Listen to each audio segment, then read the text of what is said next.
Good morning to all the students of Dr. P.R. Ambedkar Government College, Pinara। उम्मीद करता हूँ कि सभी छात्र नियमित तौर पर पढ़ाई कर रहे होंगे और इस कोरोना में भी अपनी पढ़ाई की धार को तेज कर रहे होंगे। तो छात्रों, आज हम the mayor of the Caster place, जो कि एक नॉवल है, उपन्यास है बाई थॉमस हार्डी, उसके बारे में पढ़ेंगे। वैसे इसके बारे में हमने एक ऊपर से आउटलाइन जो है प्रीवियस लेक्चर में दे दी थी और आज इसको थोड़ा स्टेप बाय स्टेप लेकर चलेंगे। तो सबसे पहले I will tell you about the most important characters of this novel the mayor of the Caster place and what the role they played in the novel and what are the main incidents related to them in the novel. So I will not be able to complete the whole novel today, but the few incidents, some major characters of the novel which are very important for us to know shall be mentioned in this chapter.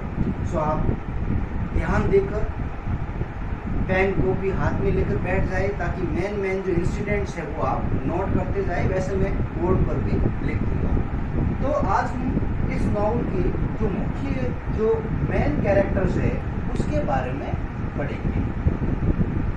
तो इसका जो main character है, जो main hero है, जो हर movie में कोई hero होता है, उसी तरह इसका जो हीरो है वो है हेंचार्ड, माइकल हेंचार्ड। ये देखिए, आपको नाम दिख रहा होगा, माइकल हेंचार्ड। इसको माइकल भी कहते हैं और मिचेल भी कहते हैं, माइकल मिचेल।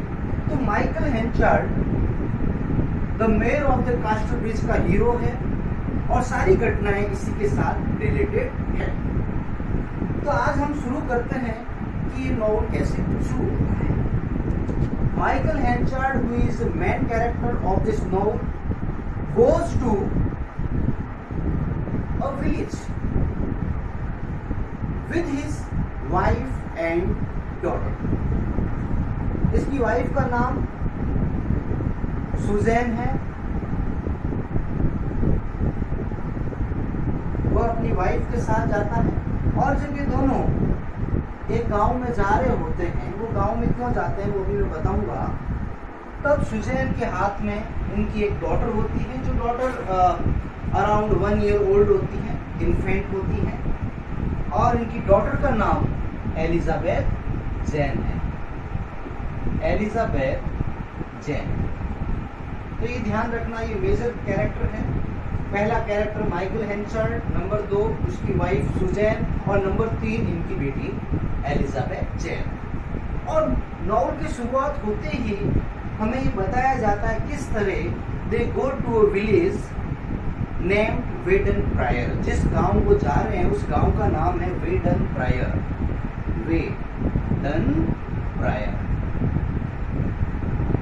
और इस गांव क्यों जा रहे हैं? क्योंकि इस गांव में एक मेला लगा है और उस मेले में एंटरटेनमेंट के लिए, उस मेले में घूमने के लिए ये लोग वहाँ जा रहे हैं। जैसे हमारे गांव में मेला लगते हैं और हम भी कुछ ना कुछ खरीदारी के लिए और कोई ना कोई एंटरटेनमेंट के लिए हम वहाँ जरूर जाते हैं। तो इस तरह से वो मेले के लिए रवाना होते हैं। तो ध्यान रखिए आप परीक्षा के पॉइंट ऑफ व्यू से, the mayor of Caster place novel जो हम पढ़ रहे हैं उसके लेखक का नाम थॉमस हार्डी है और इसका जो मेजर कैरेक्टर है, जो मेन कैरेक्टर है वो माइकल हेंचार्ड है, उसकी वाइफ का नाम सुजैन है और इनकी बेटी का नाम एलिजाबेथ जैन है। और नॉवल की शुरू होते ही ये वेडन प्रायर नामक एक गांव जाते हैं क्योंकि वहां पर एक मेले का आयोजन होता है और वहां पर एंटरटेनमेंट के लिए, मनोरंजन के लिए वो जाते हैं। और जैसे ही वो वेडन प्रायर नामक गांव जहां मेले का आयोजन होता है वहां पहुंचते हैं तो वहां पर भोजन का प्रबंध हो रखा है क्योंकि मेले जाते हैं तो रेस्टोरेंट, खेल कूद, खूब सारी चीजें वहां होती है। तो सबसे पहले ये एक रेस्टोरेंट में जाते हैं और उस रेस्टोरेंट में जहाँ वो जाते हैं, जहाँ वेडन प्रायर नामक गांव में, उस रेस्टोरेंट में एक लेडी होती है, एक औरत होती है जिसका नाम होता है मिसेस गुड इनफ। क्या नाम है? Mrs good enough. और ये जो लेडी है वहां पर फर्मिटी बेचने का काम करती है। फर्मिटी जो है एक प्रकार का दलिया होता है, जो हम दलिया बनाते हैं खिचड़ी टाइप, तो वो दलिया बनाती है और लोगों को बेचती है और इस तरह वो अपना गुजारा करती है। जब ये हेंचार्ड अपनी वाइफ और बच्ची के साथ इस रेस्टोरेंट में जाता है तो वो इस औरत को एक प्लेट फर्मिटी के लिए ऑर्डर देता है। He ordered for a plate of a basin of फर्मिटी। But this lady is a very bad character lady। वो एक बुरे चरित्र की लेडी होती है, इसीलिए वो अपने कैरेक्टर के अनुरूप जो फर्मिटी, जो दलिये का ऑर्डर माइकल हेंचार्ड देता है, उस दलिये में वो वाइन मिक्स कर देती है, शराब मिक्स कर देती है, क्योंकि वो चाहते हैं कि उनका दलिया ज्यादा बिके। जब लोग दलिये के साथ मिक्स की गई वाइन के नशे में आ जाएंगे तो वो और फर्मिटी खरीदेंगे और उनका और पैसे की बिक्री होगी। इसी लालच में वो लोगों के साथ इस तरह का गलत व्यवहार करते हैं। लेकिन जो हेंचार्ड जो होता है, जैसे ही फर्मिटी खाता है, एक के बाद दूसरी प्लेट लेता है, दूसरी के बाद तीसरी प्लेट लेता है और इस तरह से he gets intoxicated। Intoxicated means वो नशे में धुत हो जाता है और इसी नशे में वो गलत गलत हरकतें करने लगता है और वो अपनी वाइफ को भी बेचने का मन बना लेता है और वो जोर जोर से चिल्लाने लगता है, Who is there? Who is here to purchase my wife for just 5 guineas? क्या यहाँ कोई है जो मेरी वाइफ को 5 गिनीज में खरीद सकता है?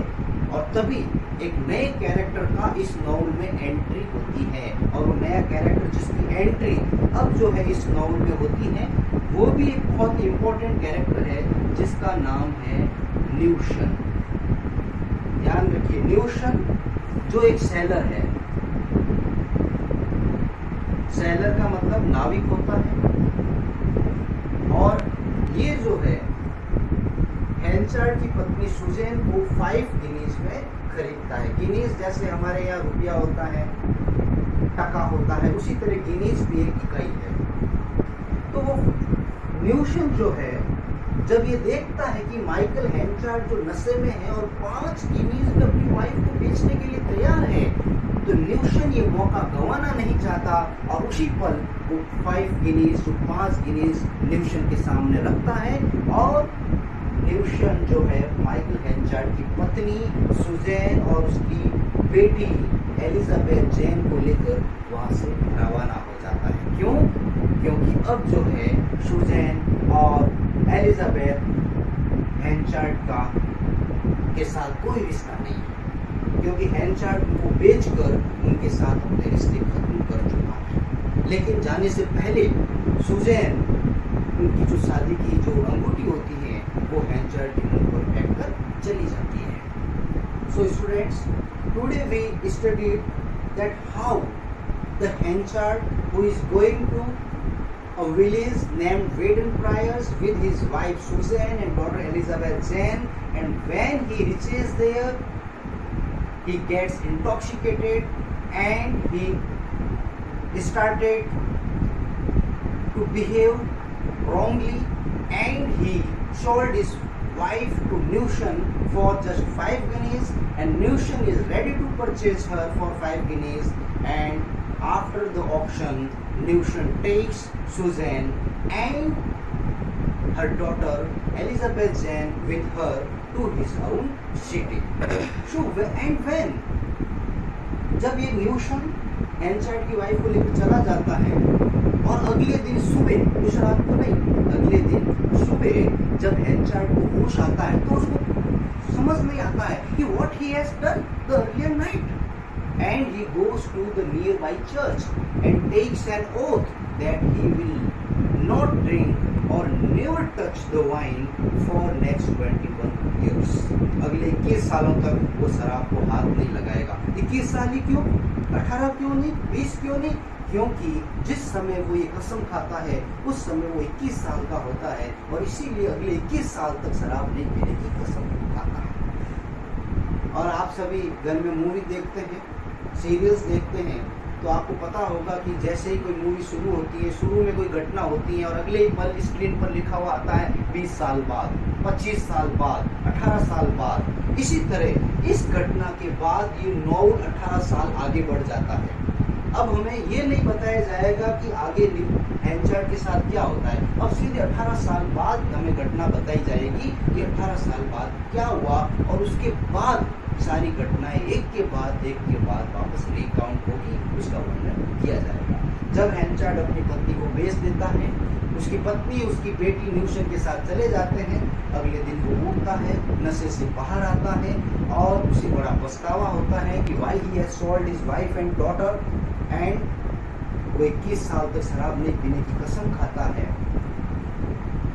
और वो हर जगह, he goes everywhere, he searches every place to find his wife and daughter, but he never finds them. तो स्टूडेंट्स, आज यहीं तक पढ़ेंगे। इसके आगे क्या घटना घटित होती है, क्या हैंचार्ड को उसकी पत्नी और उसकी वाइफ वापस मिल जाती है या नहीं, ये अगली क्लास में पढ़ेंगे। Thank you very much.